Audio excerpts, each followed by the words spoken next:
Hello and welcome to Talk a Good Game. It's the review of the fourth round FA Cup fixture. It was Liverpool 0, West Ham United 0. It means another fixture for both teams. I'm Geo from Hammers Chat. I've got Gonzo with me as well, and I've got someone from our partners, Claret and Hugh. Sean's with me. Sean, thank you for joining us. What did you make of the first half? Boring. In a word, is it over yet? I don't know. Is the game over? Well, I think Joey O'Brien's shot's still going on, yeah, the game. Gonzo, we did our halftime show. We weren't enthusiastic, but the second half didn't really change. For you watching, I normally write down the points during the game, so we've got something to talk about. I've not got much on my sheet. Gonzo, does that sum up the whole 90 minutes for you?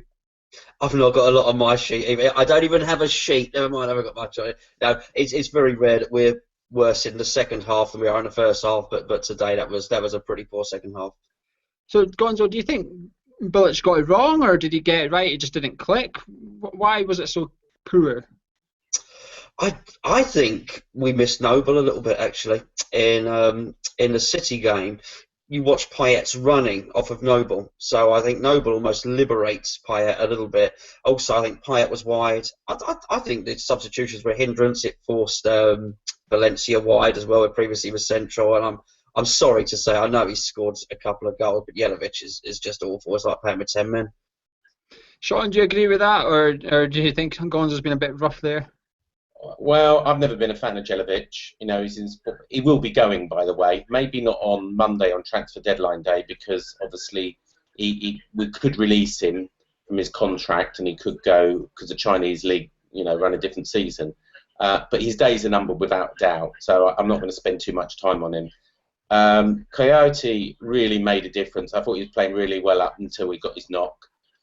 Tompkins wasn't so sure, but I thought I've slagged off Joey O'Brien. I must admit he was solid as a rock, and I think he showed that he could still hack it. He's solid. All right, he's not going to be a Carl Jenkinson and whip up the wing and score some goals, but he didn't disgrace himself at all, and he made a few of their players look ordinary.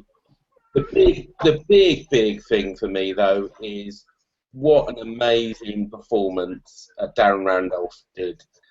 Man of the match, a million miles. I mean, you can tell what kind of match it is when Darren Randolph gets a man of the match from everybody.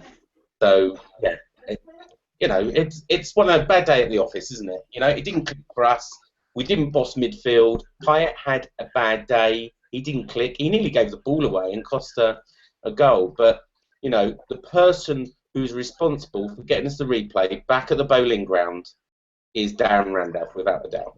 Yeah, well, there you go. There's Sean's summary, but also some fantastic, well, you can decide if it's fantastic, transfer exclusive from Sean there as well about Jelavic. You can comment below on YouTube, or if you're on Claret and Hugh, do sign up and let Claret and Hugh know what you're thinking as well on that news.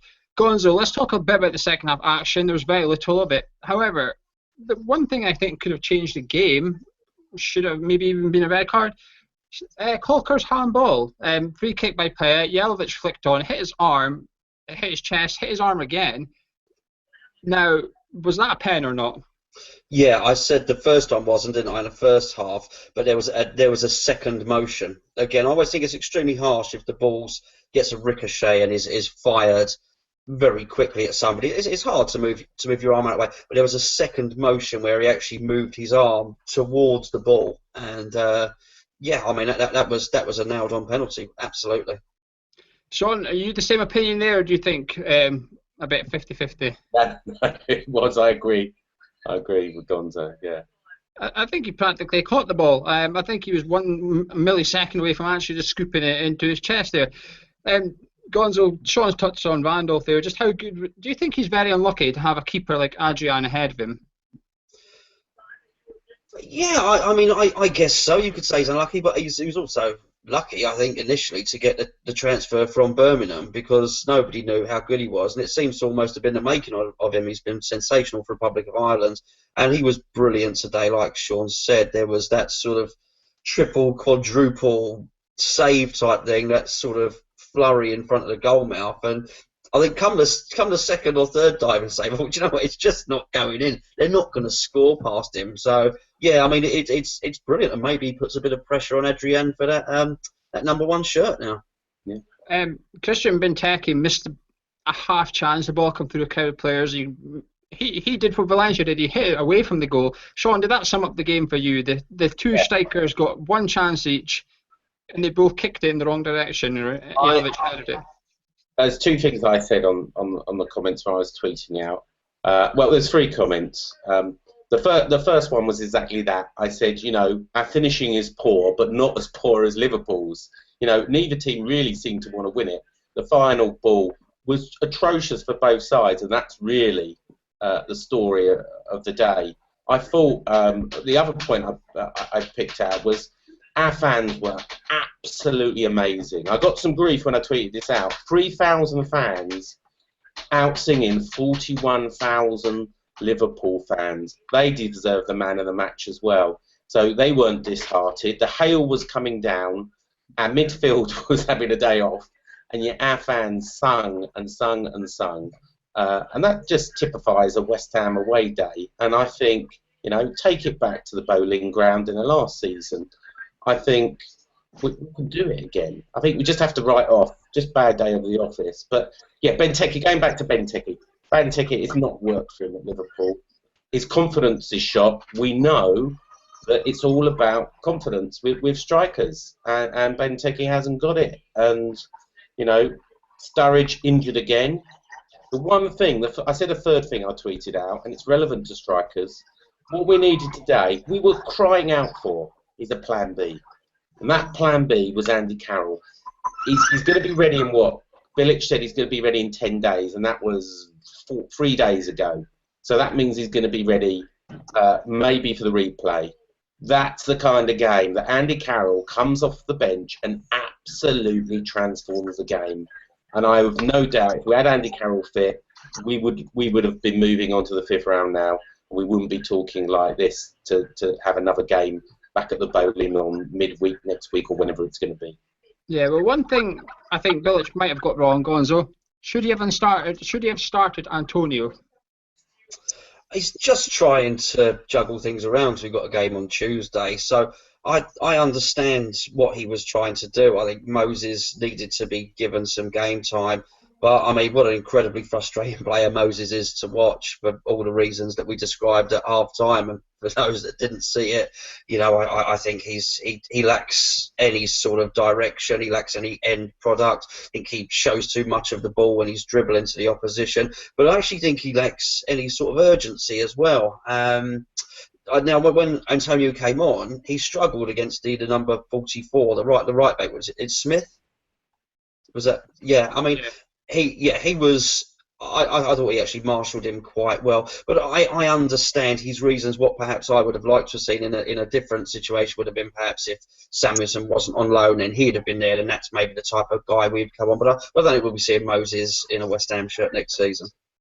Yeah, well, we'll be back tomorrow with our Aston Villa preview. I'll grab Sean's opinions on that very quickly before we disappear. The Southampton game is now on the Saturday, the 6th of February at 5:30 kickoff instead of the Monday night.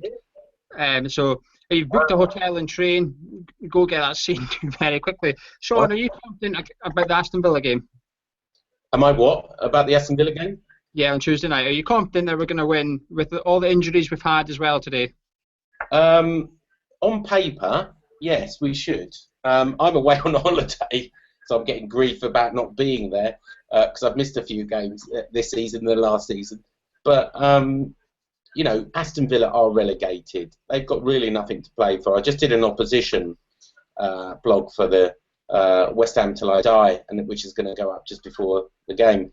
And, they're so disheartened. They've even predicted a loss for themselves, a 1-0 loss. But I suppose as long as we turn up, and Pyatt's having a good day in the office, we should score some goals because they've started to turn a little bit of a corner defensively, but they can't score goals.